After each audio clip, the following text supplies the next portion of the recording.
And you're listening to a Token Nerd Network podcast. 3, 2, 1.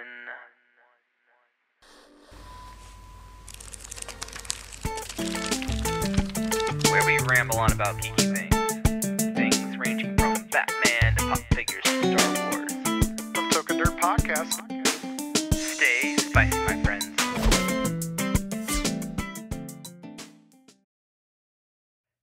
Hey everybody, welcome to the Token Nerd Podcast, where we ramble on about geeky things ranging from Batman to pop figures to Star Wars. I'm Anthony Pettiford. And I'm Addison Lee. Welcome to episode 48. It's been 2 weeks. It's been 2 weeks since you looked at me. You know, that's the one thing about you. There's no life. I'm trying to sing to you. I'm trying to marinate you in humor and beautiful song. It's serenade, not marinade. Marinade's what you do with meat. Oh, no. I see some meat right in front of me. All right, anyway, so it's been 2 weeks. A lot of junk's happened. So we're going to sift through some of the bigger things that have happened in the, I don't want to say geek world, because I feel that's a little narrow, but out of all the things that have been interesting, a lot of stuff's happened. For instance, Jessica Jones, they're getting ready to film, or they've started filming for season 2. Daredevil, they've scheduled that they're going to start filming in July. And so, you know, little stuff like that's happening. We had the trailers, which we'll talk about that later on in the show, hopefully. But let's just get started with, let's get episode 48 started. And on April Fool's Day, there was a link that was going around on Twitter, and it was Rick and Morty season 3 is up and live and streaming. And so I saw it at noon, and I ignored it because I knew it was probably going to be what Rickrolled. So what happens to you? So I was afraid of getting Rickrolled, and I just didn't want to. You know, it could be some disgusting, viral video or something like that. If you clicked on it or you got a virus, I was just ignoring it. And it wasn't until later on in the evening that a friend of mine had said, "Hey, episode 1 is streaming on what's it called, AdultSwim.com." Or no, I saw it on Facebook. I saw a Facebook link with new footage, and because Rick and Morty's on Hulu, I've watched every episode of season 1 and season 2 at least, I don't want to say 20 times. I want to say 32 times, 33, something around that line. But no, so this episode came out, and it was kind of great. It was kind of everything that we were waiting for, and not only that, but it was just like, it was worth the wait. And I rarely ever say that about things, because, you know, sometimes it's like you wait and you wait and you wait, like Batman v Superman. No matter what you thought about it, it wasn't worth the wait. I don't know, there are just several things in life that you could say, oh, it was worth waiting for, but not a lot of things hit that mark. But I feel like Rick and Morty season 3 episode 1 did. So you saw it, of course. So what'd you think about it? I enjoyed it. I thought it was really funny, really creative.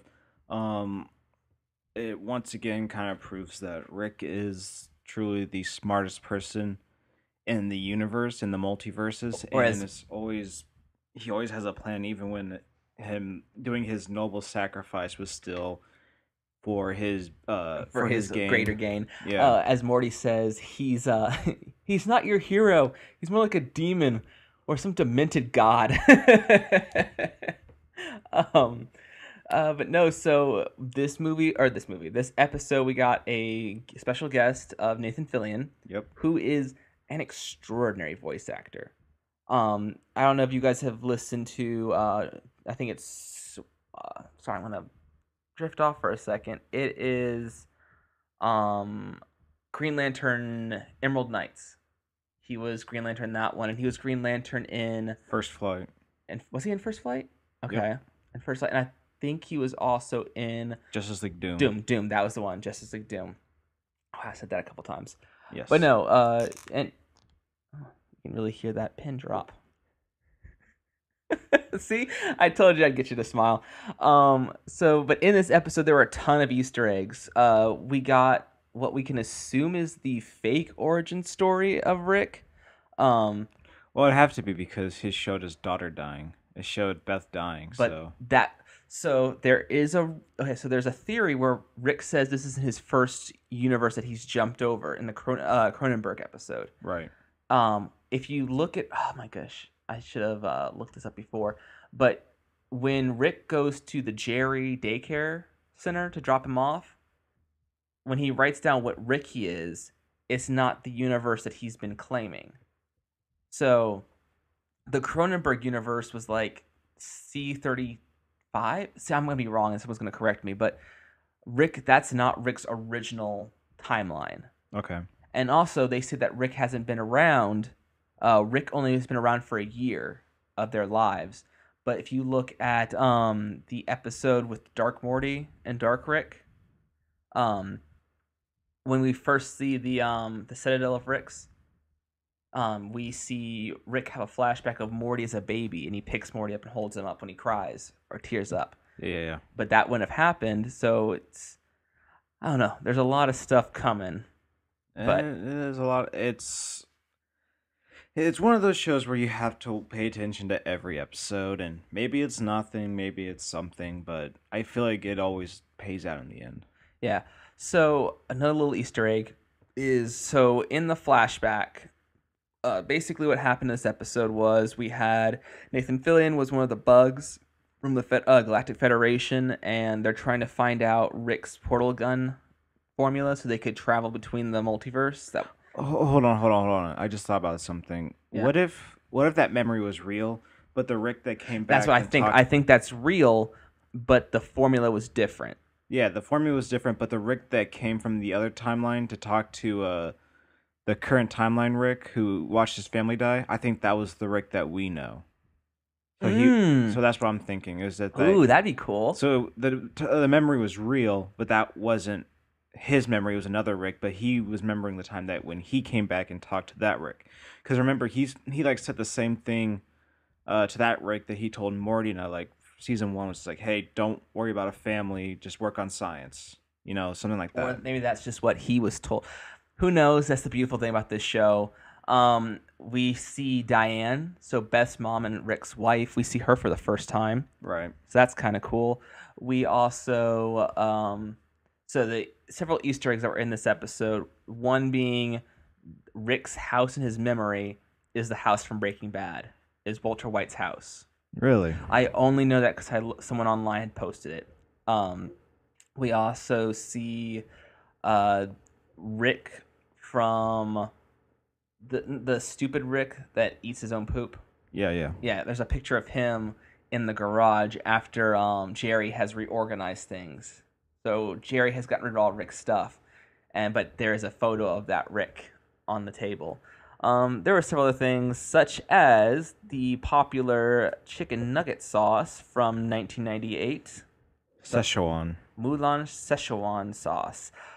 This has become like the viral sensation. I have not seen anybody do it yet, but apparently people are finding packets that they still had in their drawers, and they've been doing like openings and taste testings online. I haven't watched any yet, but I assume once the once there's like a national rise in stomach viruses and stuff like that, we'll know. I mean, if it came out in 98, it's almost 20 years old. Yeah. Like it's 19 years next year. But it sounds gross, and I talked to a lot of people about it, and it was just like, what if they McDonald's does re-release Szechuan sauce and it just tastes like crap? Because from what I hear is that it just tastes like if you mix McDonald's barbecue sauce and McDonald's sweet and sour sauce. It just tastes like that. Okay, that sounds really good. I don't remember ever having, because we were sweet and sour kids. Yeah, we didn't even have ketchup or barbecue sauce. It was strictly sweet and sour sauce. But like you said, so here's my thought process. This has become a big thing. People have started petitions on change.org and all that junk where they're saying, hey, enough signatures, we can get this sauce, or McDonald's to reissue the sauce and stuff like that. But would it be cooler, since Mulan is coming out next year, to wait till then? Yeah, to wait till then and then reissue it. Well, I mean, they McDonald's did respond on Twitter saying, like, Nugget Dub Dub or whatever. Yeah, Nugget Dub Dub. Yeah, so they're aware, and it'd make a lot more sense if they would wait till the live action instead of just re-releasing it now. But in who knows? promotion with Rick and Morty. I mean, that's what brought the attention to it. No one would have thought about the sauce if it wasn't for this episode. No, and so it's interesting, and I was talking to some more people about it. It's just like they could have brought it back anything else. They could have said, but that's the fun about Rick and Morty is it just is I know, randomness. but like it could have been like season 2 of Firefly, the Cape. I mean, like there's like the Cape. There's so many things they could have tried to bring back, but instead it's just Szechuan sauce.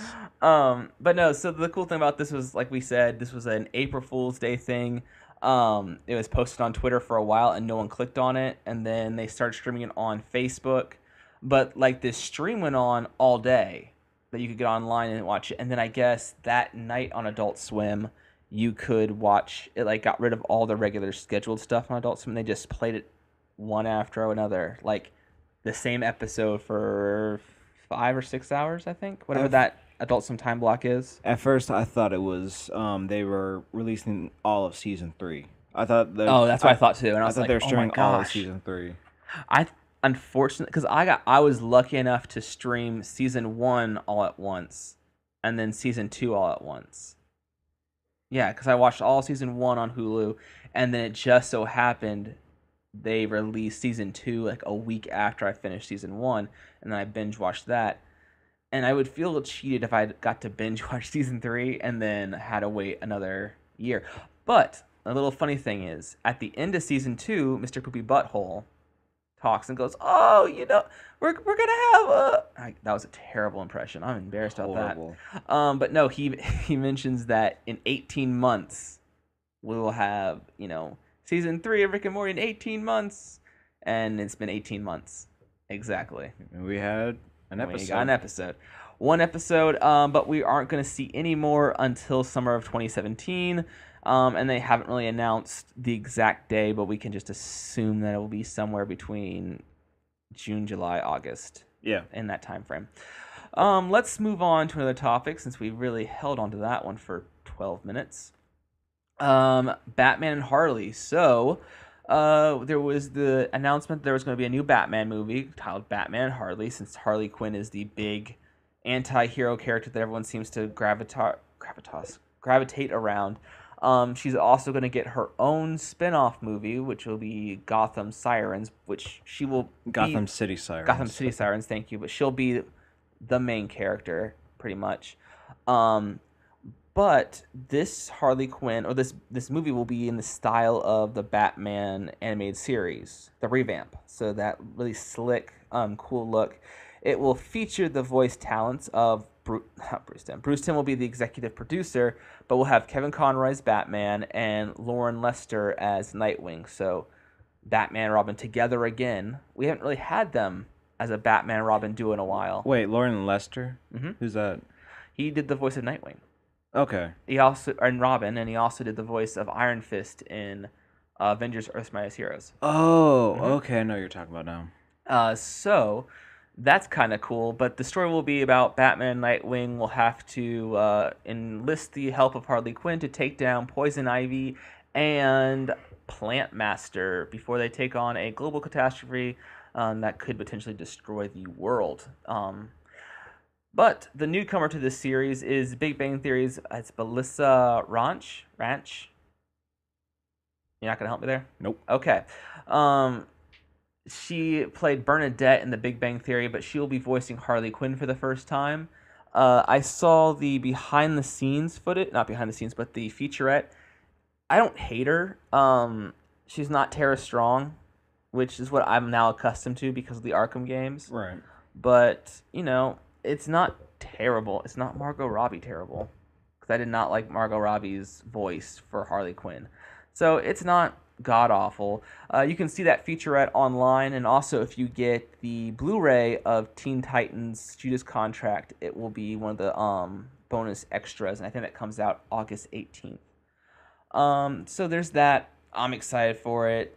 Have you seen the featurette yet? Nope. For me, I don't care for the Harley character. It's not that I have anything against her. I'm just maybe she's just been a little too overhyped. I think she's good in small doses.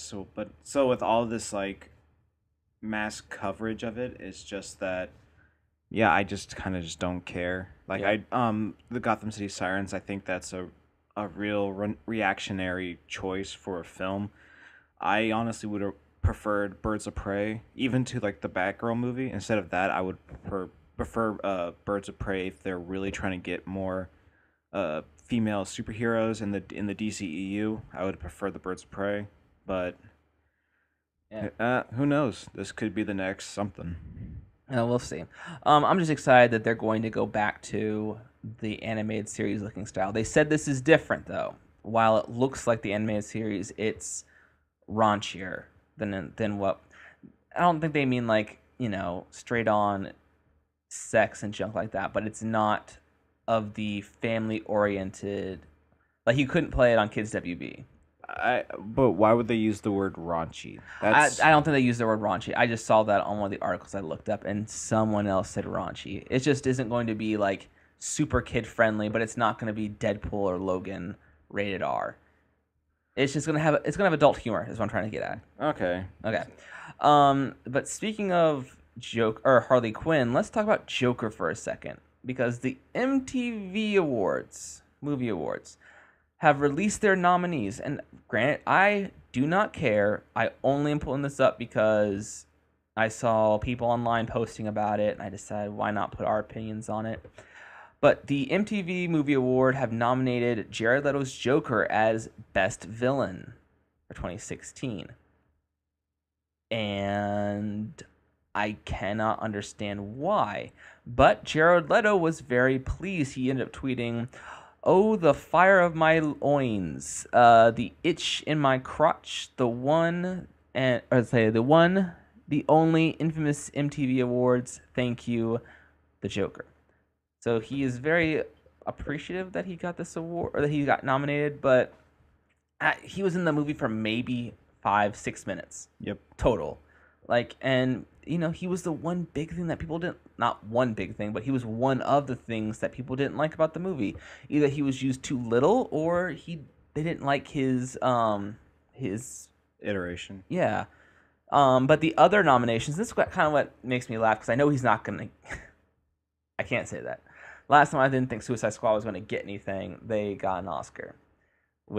So anyway, the other nominees are Allison Williams from Get Out, the Demogorgon from Stranger Things, Jared Leto's Suicide Squad, Jeffrey D. Morgan from Walking Dead, and then Wes Bentley, American Horror Story. So, it's going to either Get Out or Walking Dead.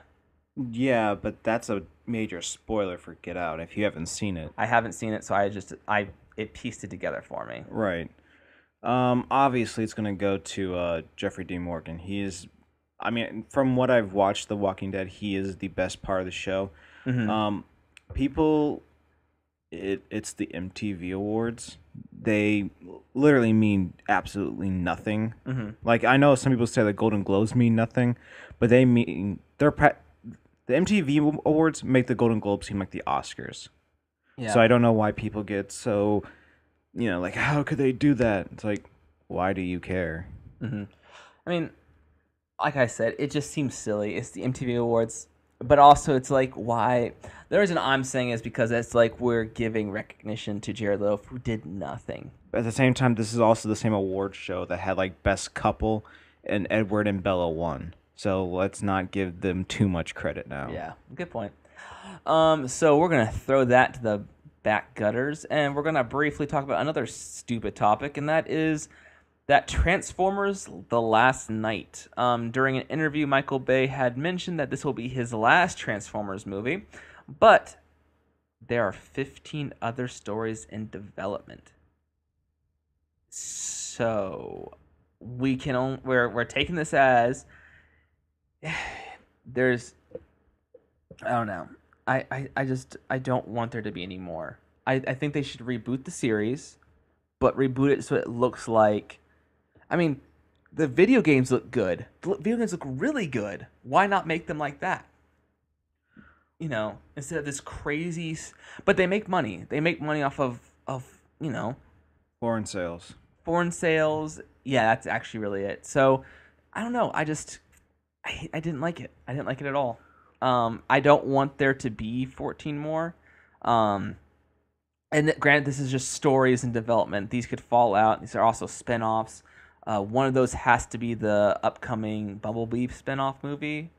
And I guess that's going to be an origin story. And so there are going to be a ton of origin stories, they said. So, I don't know. That's why I just want this to stop. When they say a story is in development, a lot of it's like spec scripts. So Yeah. they probably have a lot of, like maybe 5 of those are maybe for Transformers 6 or certain like once if like they get greenlit, that's when it's more like okay 15 movies. But I know a few months, maybe a year ago, they talked about how Stephen McKnight, who he was a showrunner for Daredevil and Spartacus and stuff like that. He was part of a think tank for the future of the Transformers movies, and I know they have the Bumblebee movie and however other many more Transformers they have. The Hot Rod and the Hot Shot, then the Transformers in Disguise prequel movie, or the alternate universe, and Beast, or they could go to Beast Wars. they're never gonna go to Beast Wars. That could be. They will have Transformers 13 Beast Wars. The last 10 minutes will be Optimus Primal. I'm saying that making fun of Extinction, but I never saw it. Me neither. Yeah, I couldn't even get through CinemaSins, their version of Transformers Extinction. I don't want to spend any more time on this. That was another big thing that had come out, that they had mentioned that there were going to be 14. There could be 14 stories in development. And let's also see it like this. Michael Bay knows that people aren't a fan of the movies. So does he? Yeah. Oh yeah. He's well aware. Okay. This is not like some. It's not like he's in a bubble where he doesn't hear. He knows what he's making. But I think the best way for people to keep talking about him and talk about the Transformers is by announcing something crazy. And what's crazy? Oh yeah, there are gonna be 15 more Transformers movies. So keeping it in the conversation, even though he said this is his last one, he'll probably stay on as a producer. Whatever. Yeah, well, he was. Yeah, but his hand in the pot. I think this is it. Yeah, his name's just gonna be on the rest of them. Yeah, so I think he just wanted people to keep talking about Transformers, talking about him. So yeah, I'm not taking this too seriously. Okay, and so we're just gonna throw that one off to the side, and let's talk about Defenders. So I don't think we've done a review for Iron Fist, but did you finish it yet? I did not watch the middle part. Okay, I watched the first 4 and the last. Did you at least watch 4. the Drunken Fist episode? Nope. Okay, well, he fights the Drunken Master. That's the coolest part of the show. I watched the clip on YouTube. Okay. It was interesting. Yeah. But overall, I'm very disappointed with that. We need to get a review of Iron Fist up eventually, but it was dry and I didn't care for it. But recently, earlier this week, a teaser for The Defenders, which is the Avengers version, when all 4, Daredevil, Jessica Jones, Iron Fist, and Luke Cage, are going to come together and they team up, and they're going to be taking on the Hand. That's what this has been leading to, at least through Daredevil and Iron Fist. Yeah. So there's this quick teaser, and looks like elevator footage, and so it is from the Midland Circle Financial. It's one of their elevators, and they are the company that was digging that hole in Daredevil season 2 that the Hand was operating out of. And so the footage shows the 4 heroes sitting in the elevator. They look like they're winded and like they're catching their breath, and then, which they said either leads to or is after their big hallway fight. Right. And so we see all the heroes. We see, Luke Cage, who's no longer in prison. Jessica Jones, who's in her normal leather jacket. We see Matt Murdock with like a scarf or something wrapped around his head so that no one can see his face. And then we see Danny Rand, who's just in his regular clothes. Yep. And so, but it's like they look winded, and then Jessica Jones looks up, and then she punches out the camera. She doesn't punch it out. She or jumps in. She just like pushes her thumb in and breaks it. Ah, well, either way, she breaks it up. I'm really excited for this series. It comes out in August 18th. Yep. So I don't know. Is that obviously this has to be a Friday, but I really, really, really want this show to come out soon. I need a good hero show to make up for how little I cared for Iron Fist. I'm excited that the Defenders is going to be 8 episodes. I think that's the one thing I'm really excited about because I think the biggest flaw, and I loved Luke Cage, I really liked Jessica Jones in the 2 Daredevil series, but they just ran for too long. 13 episodes for us, like, it's too cinematic. It's not like the CW shows where you can have a villain of the week. The stories are too cinematically told. And you can't do it for 13 hours because it just gets really... Well, it would be fine if they had villains of the week. Or, like, not villains of the week, but, like, a villain episode where it was, like, like, for Daredevil. Daredevil Season 2 worked better because it was broken down to the first half they were telling the Punisher story, then it was the Hand and Elektra story. Right. And I feel like if we had done that a little bit more... Though, with Jessica Jones... I liked the way it was paced. It didn't drag like. Well, that one didn't feel like that one was more of a neo noir. So it felt because you weren't expecting her to be a superhero. It was more of just like a detective with superpowers, as in where. But her story was still going. Whereas unfortunately, Luke Cage had the Judas Bullet saga, where there was like 2 or 3 episodes that 2 episodes that he was powerless, but still it's. But 2 also hours. unconscious and wasn't doing anything. He was like in a garbage truck or whatever. Mm-hmm. And then the issue with Iron Fist is that we were told we were going to watch a kung fu TV show, and we just watched rich people having issues. Yeah, there was too much boardroom, and that's one of the big complaints that people had. And people are saying now that fans have doomed a season 2. And no, fans didn't doom it. They doomed themselves by, well, one, a lot of the reviewers only watched the first 6 episodes. Not a lot of people have watched the full season to review it. But no, there was a lot of dead space. I would rather watch a series about oh shoot, what's her name? Caitlin Wing. Yeah, Catherine. Is it Caitlin? No, it's not Caitlin. Christine. No. Christine Wing. Anyways, her it's the Daughters of the Dragon. Yeah. So like her Misty Knight, and then Claire with her new Wolverine claw, bear claw things. Claire. I was thinking of Paige. Or whoever. Oh, Karen Page. Karen Page. I was like, oh god. Who was mentioned in? So Iron Fist mentioned everybody. Essentially, yeah. I think that I'm trying to remember. Did No, it was the after the sister was mentioned. The brother was talking to an interviewer, and she said, "Hey, don't give that front page to Paige or Paige or whatever, and I have a story for you or whatever." But hopefully, I think they kind of take this as, let's just put Luke Cage and Iron Fist together and do Heroes for Hire. Let's not do season 2. Let's take out 2 slots, make it 1, so you could bring in, because you're already going to have the Punisher show.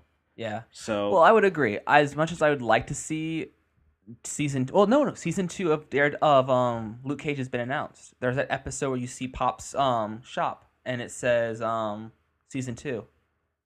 Hopefully they change their mind. Just say Heroes for Hire. But he wasn't the one struggling. Let's make Iron Fist Heroes for Hire. Let's not just get rid of Luke Cage. Let Luke Cage finish his story, and then once his story's done, his story is done. Yeah. Well, whatever season 2 is going to be. That's what I mean. Like, the story's not over because they've already announced season 2. So let's just not jump into season 2 of Iron Fist, and let's call that Heroes for Hire, where whatever happens in Defenders or whatever happens during Luke Cage is like, hey, you might need me. Like, I'll help you out because, Danny Rand, I don't think, one, isn't mature.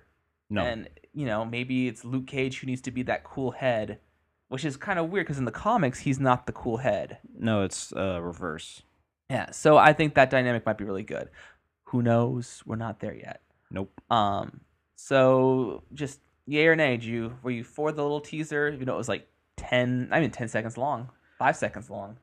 I don't know. I guess I call it more of like a teaser clip than anything, and Okay. it was cool. Yeah, it was a teaser clip. Good call. Yeah, because it didn't tell anything about the story. It wasn't leading up to like a trailer or whatever. It was just like, hey, this happens in the show, and this is probably one of the few times without giving too much away of, hey, look, these are what these guys look like together. Yeah. Well, I think we're gonna wind it down early. This is one of our shorter episodes. We were gonna talk about the trailers, but it's getting late, and we got a couple of things to do. So, thank you for joining us for Token Nerd episode 48. Szechuan? Can you say it for me? Szechuan sauce. Szechuan sauce. No, wait. Szechuan. Sorry. Szechuan sauce. We got to figure out how to incorporate that into a good title. But yeah, this is episode 48. We are sponsored by Tenacious Toys. If you like Funko and Dorbs or Funko Pops, Funko Dorbs, those entire products, you can check out TenaciousToys.com. And when you check out purchase with any of your Funko items, type in the promo code TOKEN10, TOKEN 10, and you'll get 10% off that purchase. You can check us out on Facebook at TokenNerd00 and on Instagram and Twitter at token_nerd. You can also shoot us an email at tokennerdpodcast@gmail.com. We're always looking for questions to answer while doing an episode. This episode will be currently audio only. We don't have visual for this one just because the camera is down. But, Addison, are you guys planning on doing any more episodes for Real Film Geeks? Yes, we will be relaunching season 3 in the coming week. We've a lot of things have been going on. I'm about to graduate from college, so yeah, we'll be coming back here in the next few days. All right. Well, folks, as always, I'm Anthony. I'm Addison Lee. Stay spicy, my friends.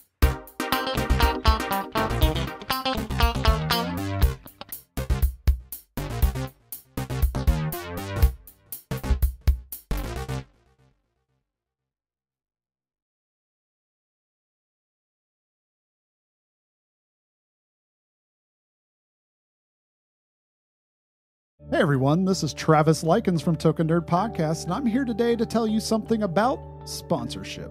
That's right, Token Nerd now has a sponsor. The fine folks at TenaciousToys.com, your source for designer toys, pop vinyl, original art, and more, are now our sponsor. And guess what? As a part of that, you can get 10% off your next order at TenaciousToys.com by entering the code TOKEN10 at checkout. That's right, 10% off. And not only are they giving you this code, they're also going to be sponsoring many of our Token Nerd giveaways in the next coming months. So make sure to follow us at token_nerd on Instagram to catch our latest giveaways.